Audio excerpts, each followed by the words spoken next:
This is the third time I take part in a Thinkers and Doers event.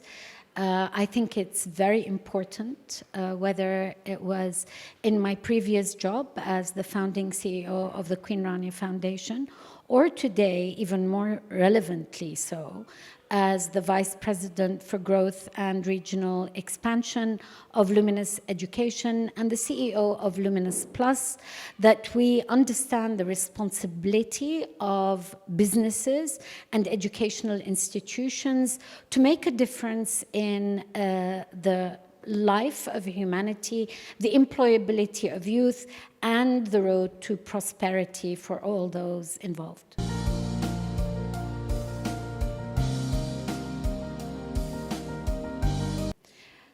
In my mind, it's all inspirational. First of all, I think some of the events of the past 20 years have made us all focus on what is negative in our ecosystem, while what we really need to do is inspire hope that our shared humanity and this partnership in life and in the planet has to guide not only the people who are now in the lead, but the young people who are losing hope and where we really need to inspire them. And I think the mission and the vision for Thinkers and Doers agrees very much with some of the basic principles upon which I myself have built my career, and which I think the organizations that I have led also want to be part of.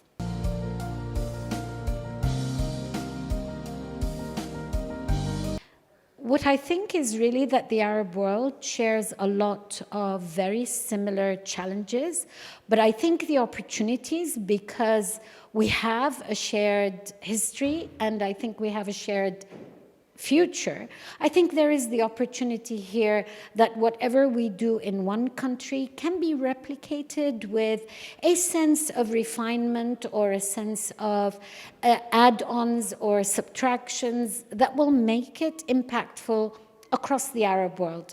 If you're leveraging technology there and then, it's an equalizer. So what we are doing really is taking a component of delivery and making sure that it serves everyone across the Arab world. How we then make it particular to the needs of that community or country, because we can't talk about countries today without thinking of people who have been dispersed, people who have been dislocated, people who are marginalized. And I think if we do this, we do have a model to really go across communities and countries in the Arab world very successfully. I'm an optimist by nature, and I like that. I think believing in youth, being the future, is key to everything we do. It's all about mentoring, it's all about enabling, it's all about inspiring, and it's also about just bringing on board a huge community within the Arab world that will make a difference.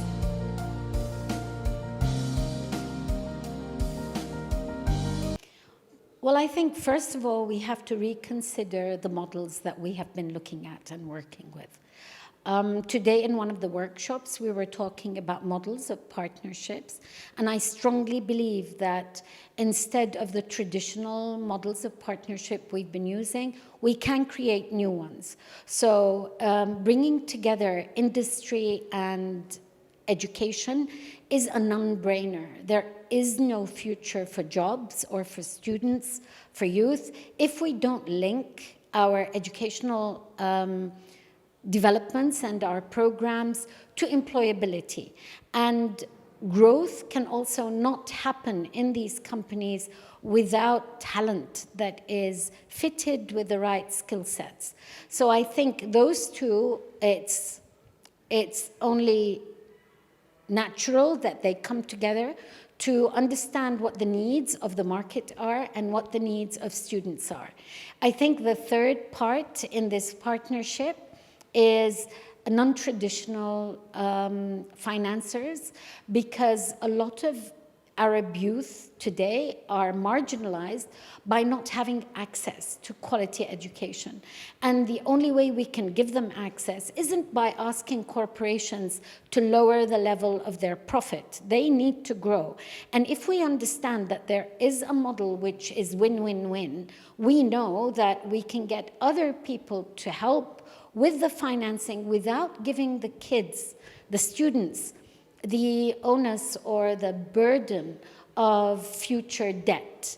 What they need to do is just have somebody invest in them, and believe me, I've seen it, they come back and they invest in others.